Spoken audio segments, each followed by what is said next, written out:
नमस्कार, मी अर्चना. माझ्या मिनी ब्लॉगमध्ये तुमचं खूप खूप स्वागत आहे. मी आली होती अहोच्या मित्राच्या घरी बड्डेला. तिथे छानपैकी बड्डे सेलिब्रेशन झालं. मस्त आम्ही रात्री बिर्याणी जेवलो. सकाळी आम्ही निघालो. मस्त निघाल्यानंतर इथं मस्त आम्ही दादरावर उभे झालो.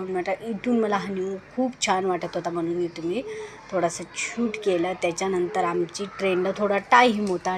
मग त्याच्यानंतर 15-20 मिनिटांनं आमची ट्रेन आली. ट्रेन आल्यानंतर आम्ही बसलो ट्रेनमध्ये. बघू शकता तुम्ही मुंबईकरांची सकाळची धावपळ किती आहे. ट्रेनला एवढी गर्दी होती, खूपच गर्दी होती. बघू शकता मुलुंडला पोचलो आम्ही. छानपैकी खूप सारी गर्दी होती, पण पहिले उभंच राहिलो. मग एका जणानं खरंच ना, खूप लोक म्हटलं देवासारखे भेटतात. त्यांनी मस्त मला बसायला जागा दिली. त्याच्यानंतर आम्ही उतरलो ठाण्याला. त्याच्यानंतर मग गौराशला भूक लागली. त्याच्यानंतर इडली केली. कसा वाटला मिनी ब्लॉग नक्की कमेंटमध्ये सांगा. व्हिडिओ आवडला तर लाईक करा, शेअर